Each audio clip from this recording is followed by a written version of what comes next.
Welcome to Natural Habitat Adventures, Daily Dose of Nature. I'm your host, Sunny Vanderstar. Today's topic is Northern Lights and Arctic exploration, what you need to know before you go. And it will be presented by our fabulous NatHab expedition leader, Eddie Savage. Eddie, thank you so much for being here today and getting us all prepared for an incredible adventure up north. I'm going to turn it right over to you. Right on. Thank you, Sunny. And hello, everybody. Look forward to seeing you folks heading up to Churchill for a fabulous Northern Lights adventure. I guess today I want to dive right in and give you kind of all the need to know information for this trip. So I'm sure you've got your pre-departure briefings and your itinerary and all sorts of different information from the trip to come. But you know, I've been leading these trips now since 2017, and I've been to Churchill for Northern Lights trips around 25 or so times. And so I'm very happy to share with you kind of the things that work and the things that don't work as far as gear goes, and how to best prepare and ready yourself for a great adventure to Canada's subarctic. I want to say to all of you traveling to Churchill that I have a lot of respect for travelers that want to go to Canada's subarctic when it's meant to be -20, -30, and -40 degrees Fahrenheit. I think that there's a real sense of adventure in folks that decide to spend their free time in that kind of environment, or even their leisure time in that environment. So it's going to be a real adventure. All right. So, of course, my slide won't advance. Let's get going here. There we go. So, there's a picture of me, Eddie Savage. I started with NatHab back in 2016, and I've been doing their Churchill trips, Polar Bears, Northern Lights, Churchill Summer with the Belugas as well. And I also lead their Iceland expeditions, China while we were doing the China trips, and Switzerland trips while we were doing the Switzerland trips. So that's me. And okay, so let's talk about your arrival in Winnipeg. So this is a nice little photograph of the inside of the Winnipeg terminal. You will be arriving from the right-hand side of this picture. If you're arriving from an international destination, or if you are arriving from a domestic, Canadian airport, then you'll be arriving on the left. Either way, Winnipeg Airport is super easy to navigate. It's quite a small airport. You'll either come from doors on the right of this screen, or down some stairs and escalators on the left-hand side of this screen, where you will meet your driver who will take you back to the Fort Garry Hotel. So we have a private shuttle organized by Natural Habitat Adventures. They'll meet you there.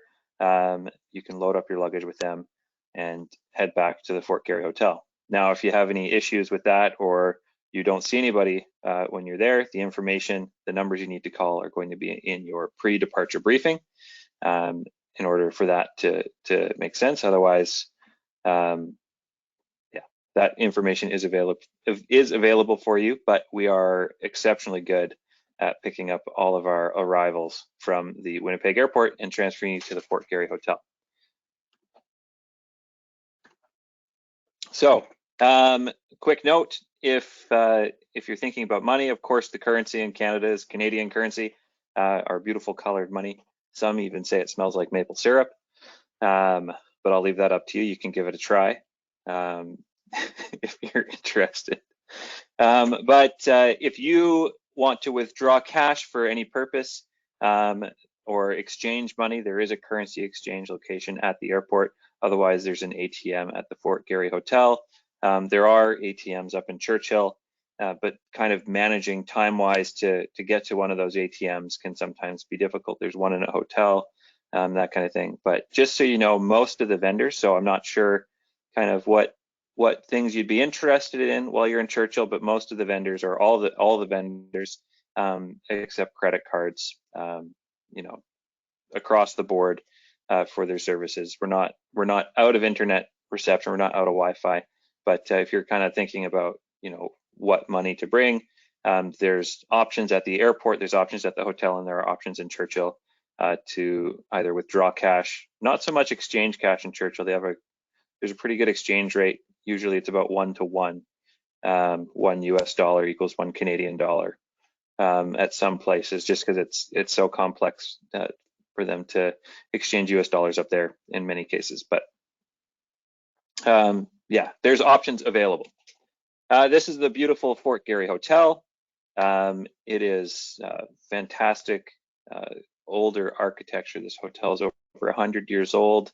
Of course, the amenities inside have been updated extensively, but it's just down the way from the historic train station, the Winnipeg train station, and this beautiful hotel is where we're going to be basing the start and end of our trip. So once you arrive at the Fort Garry Hotel, you'll be assisted inside where they'll be able to bring your luggage up to your room for you.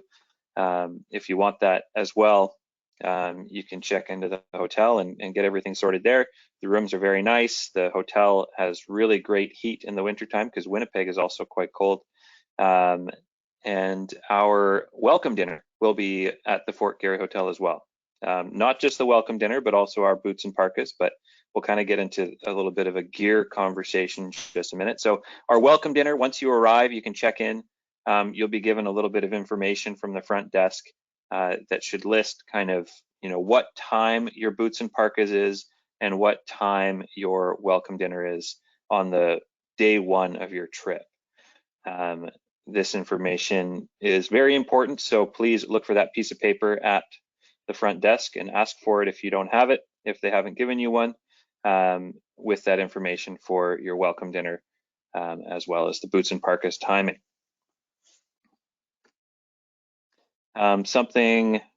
Oh yeah, let me just get to the next slide here. So let's talk about gear.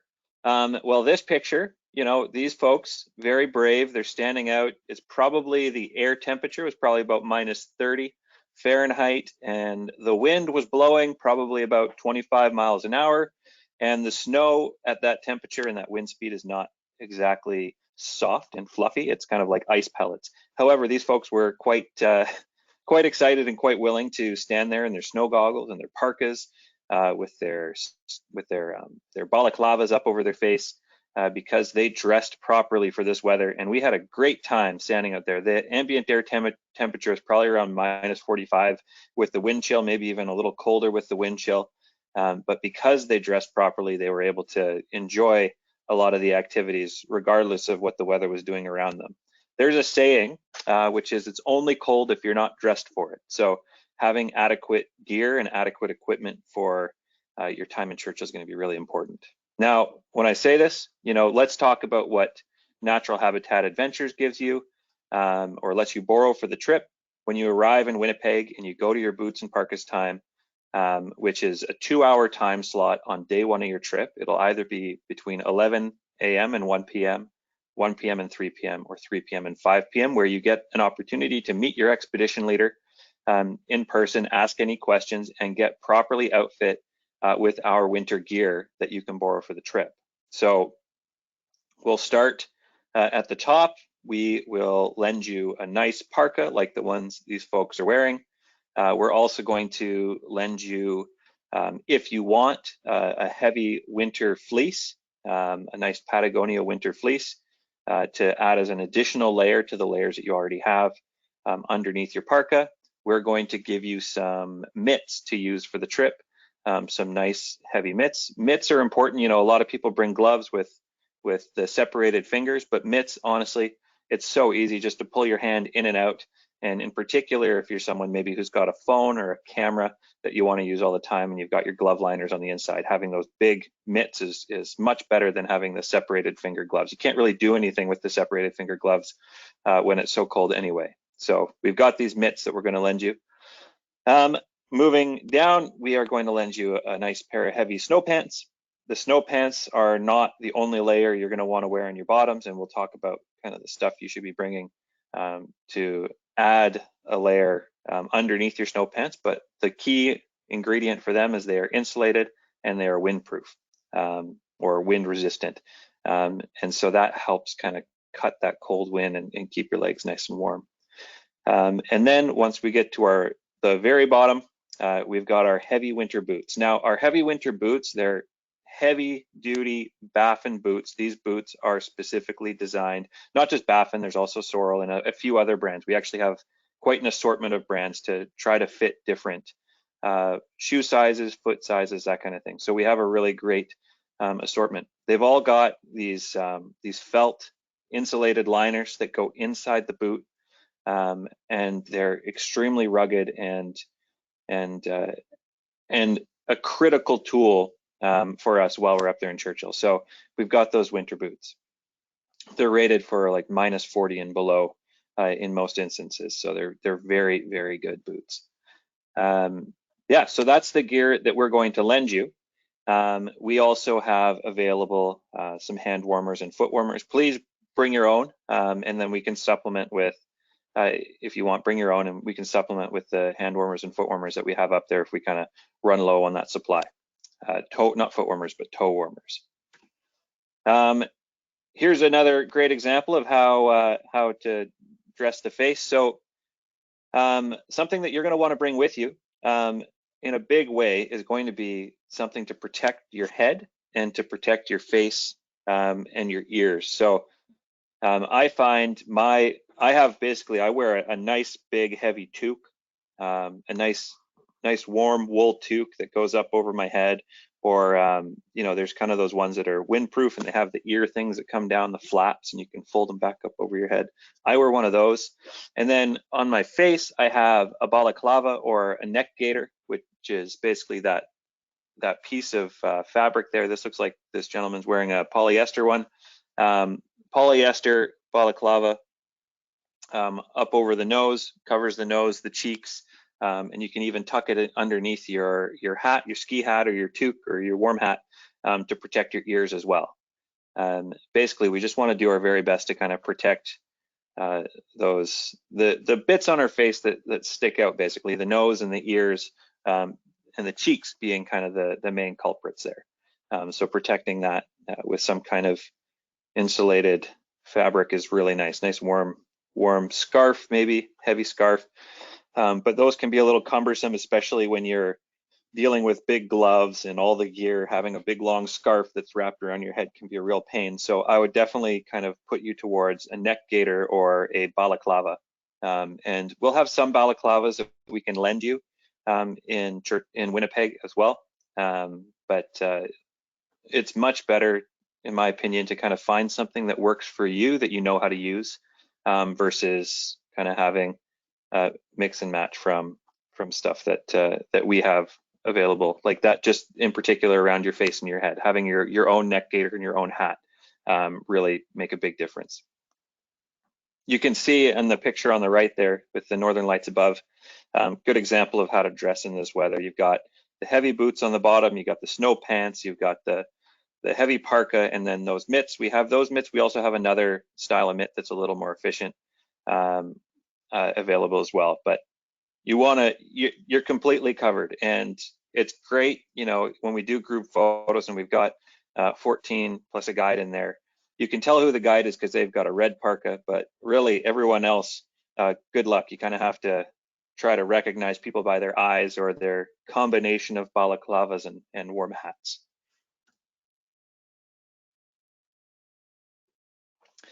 Here's another great example of folks well dressed for the cold.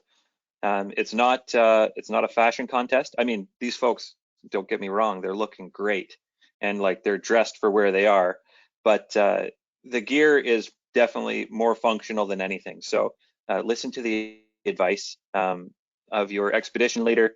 They're gonna give you a really great insight as to what you need to wear. They've kind of helped a lot of people get in and out of this winter gear, helped a lot of people find the right solution for staying warm while they're up there. So do listen to the advice of your expedition leader on that one. They know what is up when it comes to dressing for Churchill weather.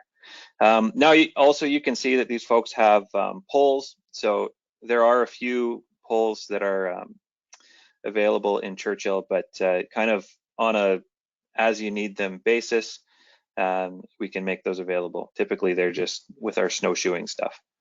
If you have a collapsible trekking pole and walking over uneven surfaces. If you have a trekking pole that works for you, you're welcome to bring that. But we don't spend too much time walking over uneven surfaces and exposing ourselves to -40 in the wind too often. So it's up to you if you'd like to bring something like that. But at the end of the day, the gear that we're going to be wearing, and I'll tell you in a second what I wear. The gear that we're going to be wearing is really good.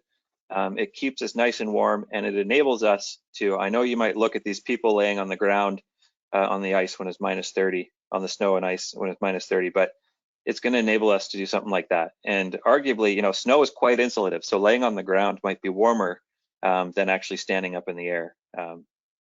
Something to think about. And I highly recommend, you know, this is a photo trip here. These folks wanted to get that really cool angle of the little spruce trees with branches on one side. They're called flag trees. And the best perspective to get the, you know, the nice light on the snow was on their bellies, and they were dressed for it. And nobody got stuck. No one froze to the ground here. Everyone got up and came back to the bus and had some great photos to go home with. So here's what I wear. Now, at the bottom, you'll note that I said I am typically a warm person, so I run warm. And that's really important to note because everybody kind of runs at a different temperature. If you're someone who runs colder, you might want to add some layers. If you're somebody who runs warm, then kind of don't worry about it. So, but if we start at the bottom this time, 2 pairs of socks. I always wear 2 pairs of socks. Usually a thin pair and a thick pair. It helps kind of wicking the moisture away from your feet. You don't need more. Usually 2 pairs is going to be just fine. And then you're not have winter boots on top of that. We can also supplement if your feet are getting a little bit chilly. We have toe warmers you can put in there to assist with kind of that heat generation. What I wear on my bottom is I wear base layers. So I have merino wool base layer pants or long johns, and then I wear my regular pair of pants. So I have kind of like I don't know, like a pair of hiking pants or something like that that I wear, and then on top of that I wear my snow pants. So it ultimately ends up being kind of 3 layers to keep my legs warm, and then on top I have a base layer top. So again, I have like a nice merino wool base layer that I wear, and then I wear a fleece vest, and then I wear a down, like a puffy down jacket that's maybe about 1 inch thick. And then on top of that, I wear my Nat Hab parka. And that's usually enough for me to stay warm out there, is kind of that before layers on the top. On my head, I have a neck gaiter or a balaclava, and then I wear a winter hat, ski toque. The hat that I wear has pieces that come down around my ears because I really like to keep those ears toasty warm when I'm out there. Makes it maybe a little harder to hear, but it's nice to have warm ears. I would say so. And then when it comes to your hands, glove liners are important. So for a long time, I've been using merino wool glove liners, and I think merino wool glove liners are really nice for most things. But if you're somebody who has a camera or intends on kind of using a camera outside, the merino wool tends to be a little bit fragile. And if you're somebody who's using a smartphone, for example, I find the merino wool glove liners, even the ones that are smartphone capable, like they've got the little touch sensor on the tip of the fingers, I find merino wool doesn't hold up as well. They can be warm, they can do well underneath a mitt, but I would urge you, if you're intending on using a smartphone in the cold, or if you're intending on using a camera, maybe go for like a high quality synthetic glove liner with touchscreen capability for that. And also all the little dials and knobs on your lens and camera, they tend to tear at the merino wool. So by the end of the trip, you may have holes in your merino wool glove liners if you're working a lot with your camera, working a lot around kind of sharper edges. So just something to think about. I have used merino wool glove liners, but I end up having to buy a pair every season. So that's kind of tricky for me. I much prefer having the synthetic ones that are, they hold up a bit more to some of the some of the harsher abuse that the cold of Churchill can offer. And then when we get to photography, so this is, I'm sure this is a humongous question or a humongous thought is, I want pictures of the Northern Lights. But first, first step is we have to find them and we have to see them. So, we need clear skies and we need to get out there and we need to be warm and all that kind of stuff. But let's talk camera gear for camera photographers. Excuse me. So tripod, folks, we have some Manfrotto tripods up in Churchill. So a tripod is absolutely critical for you to bring on, to have on the trip. So we are happy to lend out tripods for those folks that would use them. We have a limited supply. So what I would like to say is if you have a tripod that you actually quite enjoy using, that's nice and sturdy and you can pack it, do bring it. You're going to be much more familiar with a tripod that you know how to use, and familiarity with a tripod you know how to use is really quite an important thing when we're talking about the cold of winter.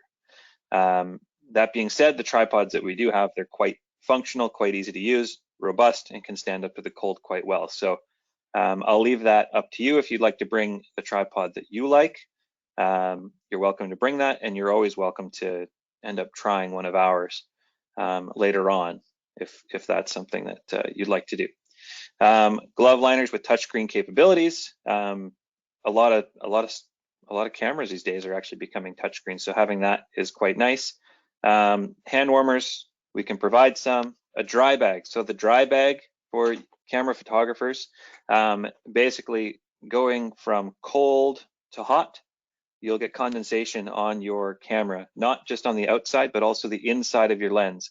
And so if you do that once in a night, if you go from outside in the cold to inside, after your camera's been out there maybe for half an hour or an hour, if you go back inside with your camera, it will get condensation on the inside, and you probably won't be able to take photos for most of the night until the condensation kind of evaporates off the camera inside, and the camera warms up to the inside temperature, which can take quite some time. So what a dry bag does is basically you take the dry bag outside with you. If you want to bring your camera inside, you put your camera into the dry bag, close it up.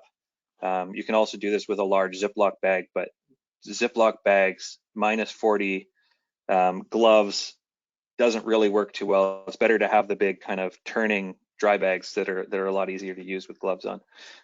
So you can slide your camera inside of the dry bag, roll it up, clip it closed, and then bring that inside. What that does is it traps the dry air from outside next to that cold camera, and the moist, warm air inside can't reach your camera. So you won't have the condensation issue, and then you can just leave your camera to the side until it warms up to room temperature before taking it out. So sometimes that can be several hours or overnight before you're going to want to take your camera out of that dry bag, just to avoid getting condensation on it. Microfiber lens cloth, I always bring two. I have one that lives in a pocket, and then I have one that lives with my camera equipment. The lens cloth in the pocket is just, it's so handy. I usually put it in my chest pocket. Spare batteries, folks, cameras. I have a Nikon Z6. Typically, it can take around 600 to 900 shots, depending on kind of the type of shooting I'm doing on one battery. And when I go and photograph the Northern Lights, we're looking at maybe 50 to 100 shots. So the cold and technology, they really don't like each other. They butt heads a little bit. So you're going to want to bring yourself lots of spare batteries. I personally have 4 spare batteries, and I'd say most nights I go through 2. Some nights I go through 3, and then there's definitely nights where I go through all 4 batteries if we have quite a long Aurora show. And then with that, you're going to want memory cards, multiple memory cards. It's too often you can actually end up filling up a memory card throughout the day. So having some backup memory cards for camera photographers is always a great idea, or at least one backup. And if you can clear your memory cards each day by backing them up on a laptop or something like that, that's great too. And then your headlamp, folks, really important. And I want to urge you to bring headlamps with red lights. So night vision is really important for us to enjoy the Northern Lights. And if we're shining around white light, it ruins our night vision. We have to start over. Typically, when we go outside, it takes 10 to 20 minutes for our eyes to adjust to the darkness. And if we're shining around a white light everywhere, we start right from the beginning, and it makes it very difficult to see like all of the northern lights we want to. So headlamp with a red light is really important. So test it out, make sure you know how to get to the red light setting. And then that's typically what we want to be walking around with and using is the red light, because red light doesn't affect our night vision. And then last but not least, make sure that your camera is capable of manual settings. So, you know, a lot of point and shoot cameras or bridge cameras, these are ones that come up. They may not have the capability to take the northern lights. They just, you know, they're going to be great cameras for other things, but not for taking night photography. You're going to want to put your camera onto a tripod, and then you need to set it so that it's on manual settings, and you need to be able to basically individually operate your shutter speed, your aperture, and your ISO. And all of those need to be able to move quite freely. There's some cameras, what they do is you set it to ISO 1600, and it limits your shutter speed to 1 second. Or you set it to ISO 800, and then you can get 4 seconds. But what you really need is you need ISO 1600 with about 5 to 15 seconds. So if your camera can't do that, then you're gonna have a really hard time taking pictures of the northern lights. So test that at home. You can even, you know, do it in your house, turn the lights off, try taking a picture inside of your house with the lights off, or you know, even just doing those simple settings, set it on manual, put it to 10-second shutter speed, put the ISO to 1600 and your aperture to, you know, 3.5 or 2.8 or whatever your camera's capable of doing, and try to take some pictures there. And I know I just kind of like, I might be speaking another language now to some folks listening with my little kind of camera stuff, but rest assured, if you're on a photography trip, you're going to get a really great camera lecture kind of and tutorial as to how to take pictures of the northern lights with your camera. And then smartphone photographers. Hey, if you've got kind of a smartphone from 2019 up until present, there's a very good chance that your smartphone is going to be able to take some pictures of the northern lights. It's not going to be as high quality as a camera, like a DSLR or a mirrorless camera. However, you have a pretty good chance of taking some good photos, like iPhone 11, 12, 13, 14, Samsung Galaxies like S20 Plus, Google Pixels 4, 5, 6, etc. They should be able to take pictures of the northern lights. There's a couple of cons to smartphones. One of them is their batteries die way faster than the smartphones. They die way faster than cameras because they're really not designed for extreme cold temperatures. And so your smartphone might be reading that it's got a battery of 60% and then just die. Well, that's your camera, your smartphone saying that it's had enough of you and you need to warm it up before it'll work again. But they can work. And I've had many people just simply enjoying taking pictures, even handheld sometimes with their smartphones.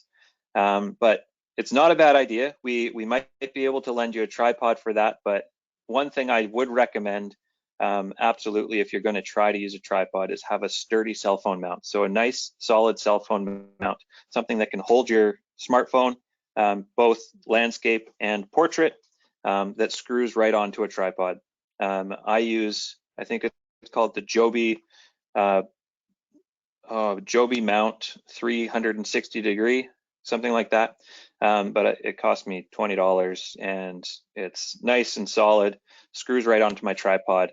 And I can kind of take nice northern lights pictures with my phone if I so please. I'm usually too busy with my camera to take a lot of smartphone pictures, and I need my smartphone to not die throughout the night. So I don't do too much of it, but it's really great if you don't have a DSLR or a mirrorless camera. It's a really great tool for taking pictures of the northern lights. I'm actually going to do a full presentation that will be sent out to everybody on smartphone photography, because it's kind of this new wave of technology that is making night photography and northern lights photography capable on these phones. I'm going to do a whole presentation recording, and it'll be sent out to you in the next few days. With that, glove liners, as I mentioned, with touchscreen capabilities, hand warmers we provide, dry bag, same reason. It's not as necessary with smartphones. Usually they're very well weather sealed, so you're not going to get any condensation on the inside, but it doesn't hurt. Microfiber lens cloth, you can still get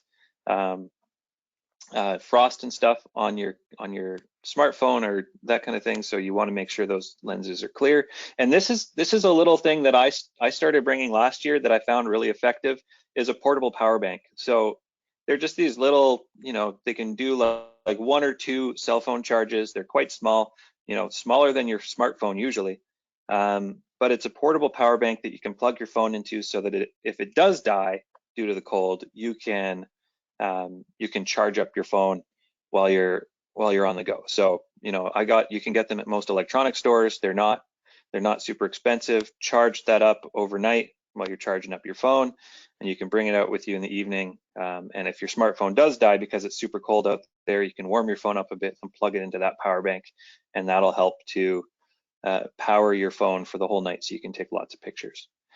And then same for you folks. If you're anybody out there walking around, you're probably going to want a headlamp that's got a red light. It makes it a lot easier. Our locations are they're quite far from town, or they're usually a 20-minute drive from Churchill in that vicinity, and so having a nice red light on your camera is super important. Great. So let's talk about where we're going, folks. We are going to Winnipeg, Manitoba, and then you see the star on there, that's Churchill, Manitoba. So this is the route we're going to take. There we go. It's about 600 miles by air, 2.5 hours to get us up there. We have a lovely chartered aircraft that we're going to go to. So this is on the morning of day 2. We make our way to Churchill. There'll be beverages on board, maybe a light snack. But as far as packing, carry-on stuff, it is a smaller kind of carry-on space than your large commercial airliner, and usually our parkas are going up in the overhead compartment. So just keep that in mind. I usually bring a laptop bag, which is about 18 inches by about 14 inches by about 8 inches is kind of the size of bag that I'll bring on board there. For those of you with camera equipment, we have a fantastic valet service. The larger bags that don't fit easily on the plane, basically they don't get they don't get placed in with the rest of the checked luggage. They stay in the compartment. They stay kind of at the same temperature as the rest of the plane. And the valet service is basically we take it from you at the hotel in the morning, and then it gets delicately loaded up into the back of the plane, and it's available for us as soon as we hit the tarmac in Churchill. But I won't get into too many details of that, but if you have a bigger bag, don't worry about it. We have a service that can move that bag up to Churchill for us. And your expedition leader will do a really good job of explaining that. So the flight, 2.5 hours, it's a charter. There'll be 3 groups flying up at a time, and it's the same type of plane that'll be bringing us back as well. So there'll be 3 groups leaving the Fort Garry Hotel in the morning, heading up to Churchill together, and then 3 groups coming back. But there's lots of seats on board for everybody. And then when we arrive in Churchill, folks, we have specially outfitted a fleet of smart cars with all-terrain capabilities and sleds. Their top speed is about 20 miles an hour, and they get stuck all the time. Just kidding, folks. We don't have any. This is just one of the cars that's up in town. Hopefully we see it when we're there. This is our main mode of transportation. This is kind of what's going to get us from the airport to town, moving around town and out to most of our viewing sites in the evenings. There are these kind of typically between 16 and 20 passenger buses, lots of space for us and our gear inside.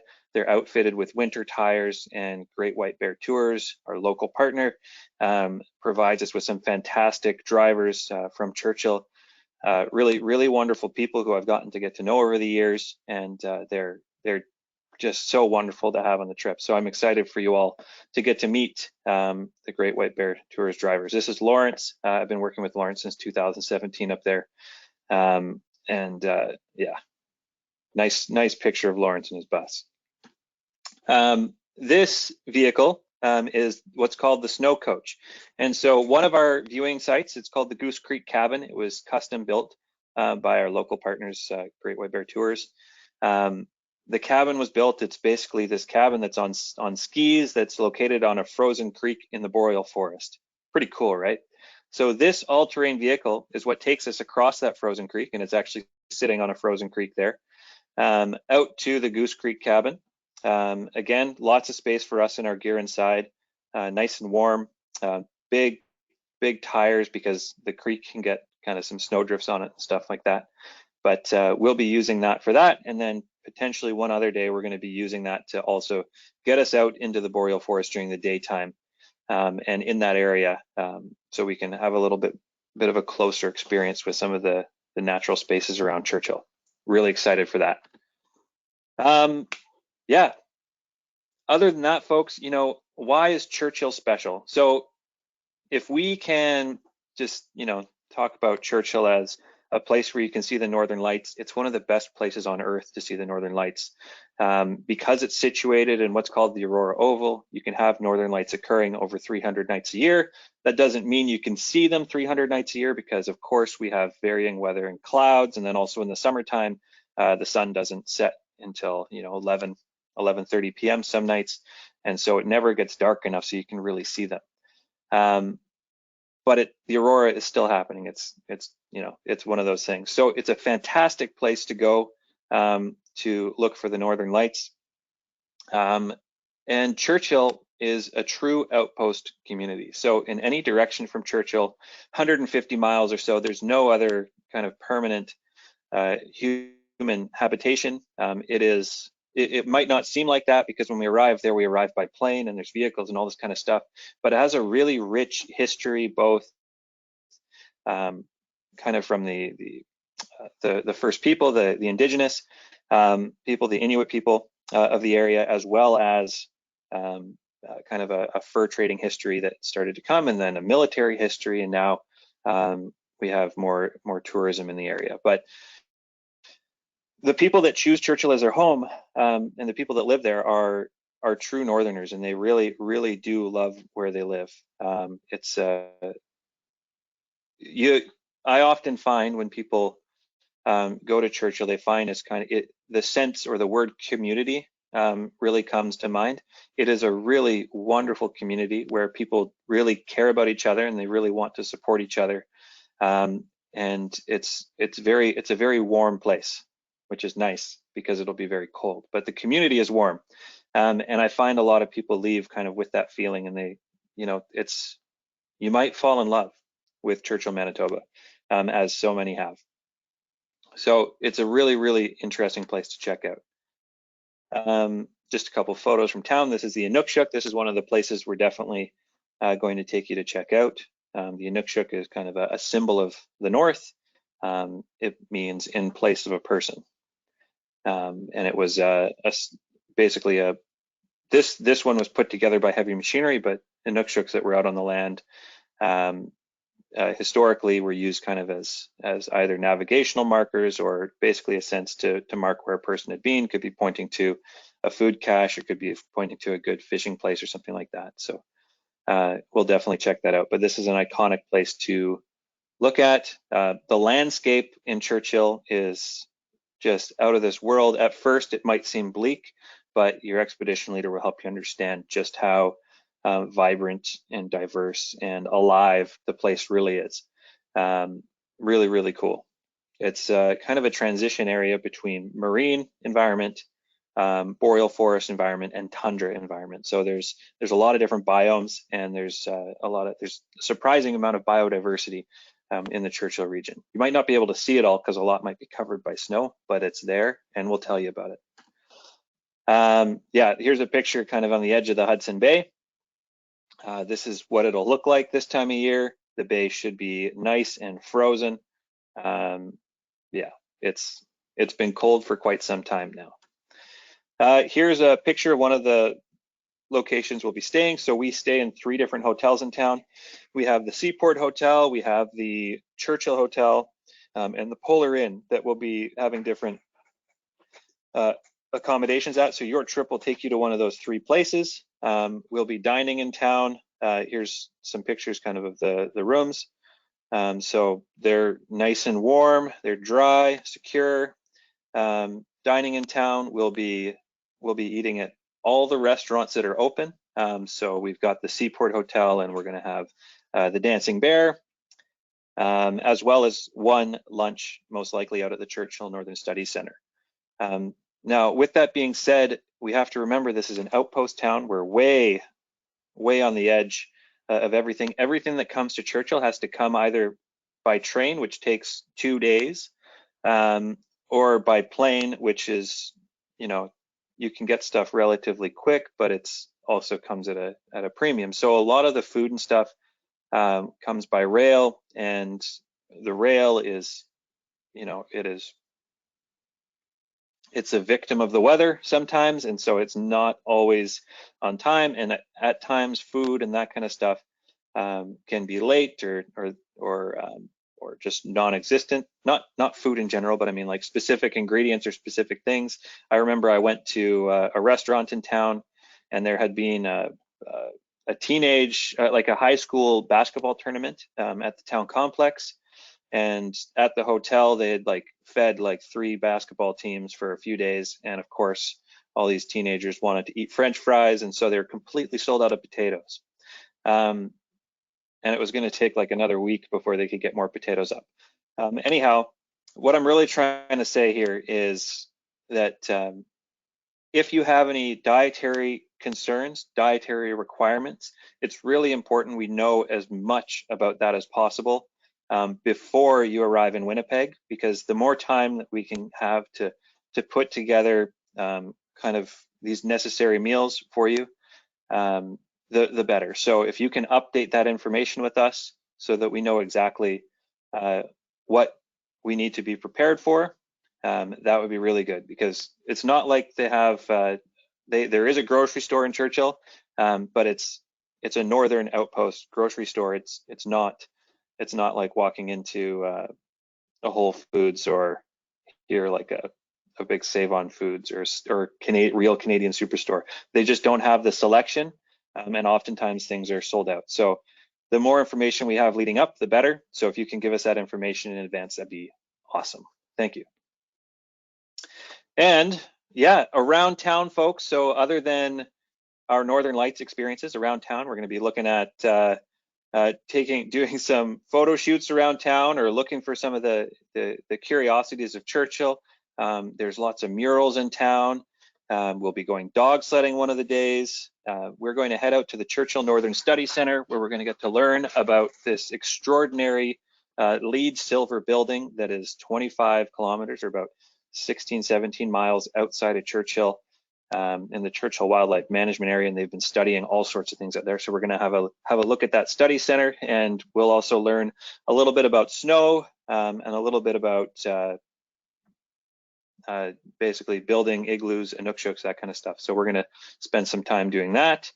As well, we'll have just opportunities around town to get involved with nature and the scenery, and I do encourage you to embrace the cold. Remember, we've always got a warm bus, we always have a warm place to go back to, and so looking at some of the finer details, the formations of ice, the formations of snow around town is always so cool, and your expedition leader's going to give you some good insight into all of that happening around town. And again, this is something that, if you're on one of my trips, this is something that tends to happen as people are on their bellies, and it's not because I push them, it's because they're really interested in testing the gear and getting the shots on the photo trips. And just the finer details of Churchill is so cool, looking closer at everything that Churchill has to offer. These are some lichens that are on some glacial deposits, or glacial rock that's around the area. And yeah, Northern Study Center, we'll learn about the history of the Churchill Research Rocket Range, and go snowshoeing, and head into some of the buildings around town. and we're going to meet some locals, potentially, or yeah, we'll meet some locals and learn a little bit about life in Churchill and that kind of stuff. It's a really well-rounded trip to Churchill, and just such a great experience for me. Like, as an expedition leader, every time I go, I'm just like, I wonder what's going to happen this time, because no trip has ever been the same, and every trip is such a special experience with such wonderful people. A lot of the expedition leaders were all kind of friends with the people in town, or many people in town, and so we're always going to be excited to catch up with people, say hi to people that we haven't seen probably since polar bear season. Yeah, so really excited to have that opportunity again.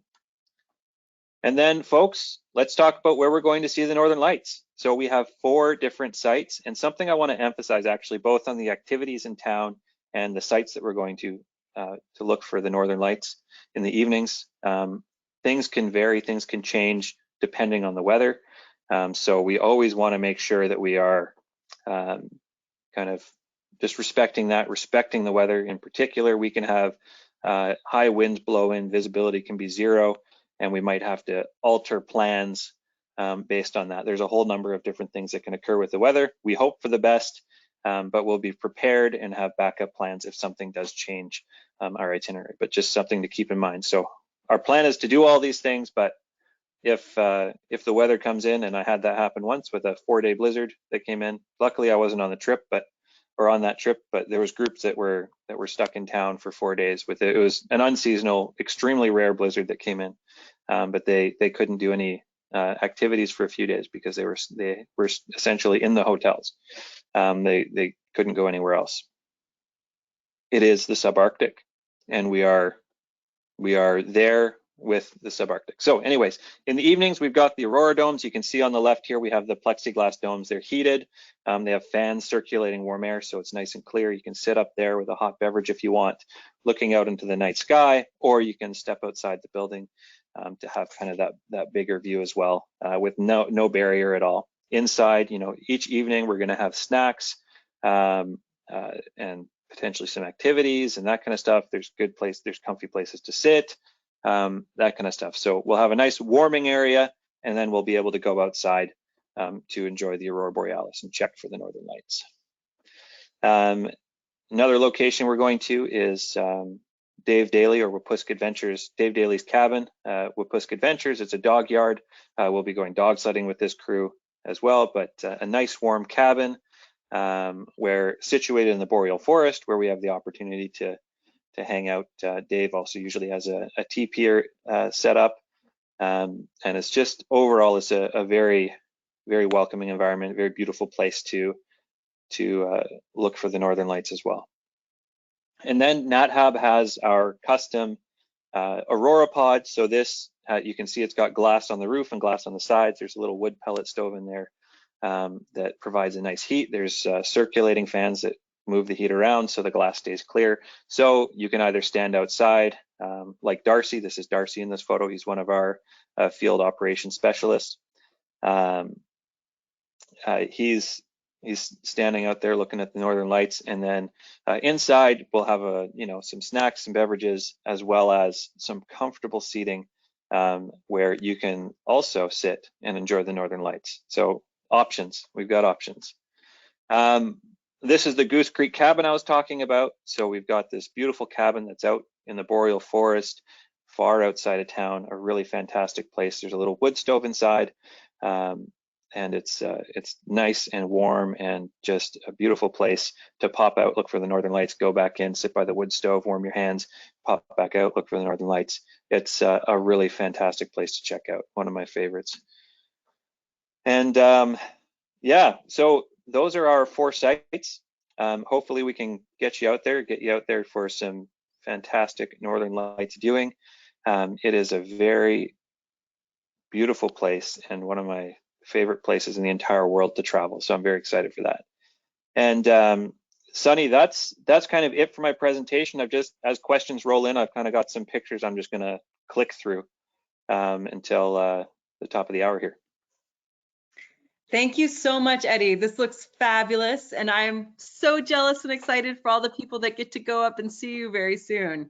And I want to say I'm glad you mentioned how special and warm the community of Churchill is, because I think, you know, I was up there a while ago. I got to go see polar bears, and I didn't anticipate how much I would fall in love with Churchill and the people. So that's a nice note, so people will, you know, have a little surprise there. Before we start the Q&A, I just want to remind everyone that they can submit their questions via the questions field in the control panel, but we do have quite a few already, so we'll jump right in. Okay, so there were a few questions just needing clarified about the hand and foot warmers. Will NatHab provide hand and foot warmers? Do you want people to bring them? Are they allowed on planes? Can you just clarify the Yeah. about the foot warmers and hand warmers? Yeah, so we do have hand and foot warmers in Churchill. I think the reason why I'm saying, you know, you can bring your own is I think it's on our packing list. So you're welcome to bring a supply of hand and foot warmers to get you to the point where we can provide you with hand and foot warmers. So we'll have a few in Winnipeg, we'll have a few in Churchill. And yeah, I'm fairly certain, you know, you might want to check your local bylaws, but I've brought hand and foot warmers, my carry-on. I'm pretty well, no, in my check bags. I've brought hand and foot warmers in my check bags before, and there's been no issues. Great. Any tips from keeping glasses from fogging and then refreezing? Oh, that's tricky. So you're gonna have to. So one of the main things is when you go inside to outside, you're gonna have the same thing. So if you're outside for a period of time and your glasses get cold, and you go inside, you're gonna get condensation on your glasses, hands down. One of the tricks for glasses, I guess, and you know, not having warm air going up onto them and the condensation from your breath freezing on them in front of your face, is you're going to have to kind of develop a way with your neck gaiter or whatever you have, your balaclava over your face. You're just gonna have to figure out how to breathe through that so that you don't get the air going up into your eyes, but it's instead being diverted somewhere else. I've found that usually, like, my neck gaiters are totally fine and I can breathe right through them, either through my nose or through my mouth. And I don't get too much condensation. I don't wear glasses, but I wear sunglasses quite often. It's quite bright, especially on a sunny day in the snow. And I've found that it hasn't really been that much of an issue. It's more going from a cold place to a warm place, in which case you will become accustomed to cleaning off the condensation on your glasses each time you do that. And that's typically only in the evenings when it gets really bad. You may want to bring a little bottle of lens cleaner to help speed up that process of getting the ice off of your glasses if you want. Yeah, otherwise it's just, you have to kind of control where you're breathing to not get it on your glasses when you're outside. It's a learning curve, much like the equipment. It's a learning curve. By the end of the trip, you'll be really good at keeping your glasses free of frost. Sounds good. We also had a few questions about polar bears. Can you go into the dangers of polar bears during this season? So polar bears should all be out on the sea ice. This is the time of year when polar bears are out hunting for ring seals. So I left Churchill on November 17th, and it was a couple days after that most of the bears had completely left town and were out on the sea ice hunting ring seals. Around Churchill, the likelihood of us encountering a polar bear is pretty much zero this time of year, because the bears are out on the sea ice hunting for ring seals. As far as safety when it comes to bears, you know, we still, while we're at our viewing locations, we're still, you know, just aware of where we are, and we don't venture very far from the building. But bears have no reason to be around Churchill at this time of year, and they're going to be on the sea ice. If we are ever, like, so there's one place that we're going to, the Goose Creek Cabin, where we're kind of closer to the Churchill River, and there's kind of the odd chance that you could have a female with young cubs leaving the dens and kind of following the Churchill River and heading out to sea. But with that evening, we do have a bear monitor with us that basically stands by and is constantly on alert for any noise and that kind of stuff. But either way, the polar bears don't want anything to do with people at this time of year. They have other goals in mind. They're out on the sea ice. So it's a very safe time of year to be out on the land. Great. Another group of questions about goggles. Can you clarify, do you recommend bringing goggles? Will Nat Hab provide goggles? So if you want goggles, you're gonna want to bring goggles. Yeah, we don't really provide too many goggles. We certainly don't have enough for everybody. So I would say, goggles, the folks that do bring them, that actually may be a nice way to protect your glasses from condensation from your breath, is if we're outside for a period of time, is throw on some of your goggles, and that can kind of seal in your glasses from the outside elements. So it's not a bad idea if you can get a pair of goggles that fit over your glasses.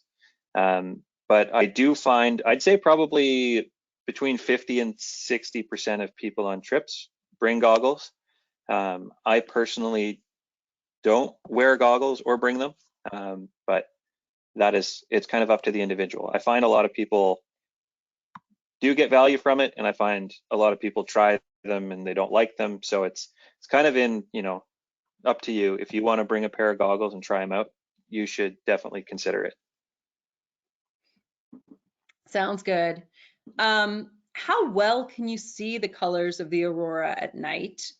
And I'll just throw this one in there too. Are the lights only able to be seen in super cold weather? So no, the northern light, I'll start with the weather one because that's easier. The northern lights can occur at any time of year. It's just the best time to see them is in the winter, because the winter provides us with clear skies. That's the main thing in Churchill. You need clear, dark skies. Now, if you show up at any other time of year, in particular the spring, summer, fall, that is when Churchill is very moist. You have a lot of weather systems coming through. There's not as much ice, or there's no ice on the Hudson Bay, and you get condensation, or basically evaporation from the bay turning into moisture clouds, and then raining on the land, thunderstorms, all this kind of stuff. And then towards the fall, you get more blizzard activity and snowfall coming in, and just like periods of long gray clouds that could last weeks. I think like during the polar bear season, I did 5 expeditions to Churchill, and I only saw northern lights on one of them. And so the polar bear season, or the fall, is not a great time. The summertime is not a great time because it's daylight for so long. It can happen, but it's daylight for so long, and there are potentially bears around as well. You don't really want to be standing outside in the dark looking at the sky when there's potentially a bear sleeping in the bushes near you. So you basically just need clear skies and darkness. But the reason why we choose winter for our Northern Lights trips is, 1, it's a really cool kind of experience to be in Churchill. 2, it's the safest time to do it. 3, and probably the most critical, is the Hudson Bay is frozen, locking in all of the moisture of the Hudson Bay, and effectively the Churchill region becomes a little bit like a desert. There's very little precipitation, very little snowfall. The moving snow particles and ice that we see is mostly from blowing snow. And ice particles just being blown around by the high winds is not from precipitation. The odds of it being clear in February and March are at their highest compared to any other month of the year. And so that's why we go. It's because it's dark and it's clear and it's safe. Does that kind of make sense? I think you covered it, Eddie. Thank you so much for explaining that dynamic. Cool. I think that's the and last then question. I will. Oh, can I touch on the color? Really yes, quick? Absolutely. Okay, I know I missed that. It was a 2 big questions. So the color of the aurora basically varies. It depends on the aurora borealis itself. It depends on the strength of the northern lights and all that kind of stuff. You can absolutely see colors with your naked eye, you need to have an equivalent aurora borealis event happening. So it needs to be much brighter. Humans have very poor night vision. And so that's why I'm so cautious about, making sure we bring red lights for our headlamps, is because we want to preserve our night vision so we can see as much as possible at night. But typically our eyes, we see in black and white at night, or the rods in our eyes see in black and white, and the cones, which are much shorter and require higher amounts of light to see color. You need basically bright aurora borealis to get the color out of it. Our cameras can do a lot more because they can basically just absorb and layer all the color, all the light that they see, and they can have much more dynamic colors. However, it's not impossible to see with your eyes. It's just you need to have the brightness of the aurora borealis to pair with that, if that makes sense. Anyways, thank you. Thank you. I'm going to turn it right back to you for any closing comments. Sure. Folks, I'm just so excited to head up there. I love doing these webinars leading up to a trip, because I'm just like, I could go tomorrow and do these trips. I love being in Churchill during the winter time. It's when, we just have the time to enjoy and see Churchill, kind of during the chilly winter, and see really one of nature's most beautiful natural phenomena. So I look forward to seeing you up there, and thanks for tuning in. Thank you very much. Thanks again, Eddie. And I want to thank everybody who tuned in today. Please join us again tomorrow for our next Daily Dose of Nature. You can check out this week's lineup, including registration links, on our website at nadhab.com/webinars. We did record today's presentation, and we will have the replay available on our website soon. With that, I'll conclude the webinar. Goodbye, everyone.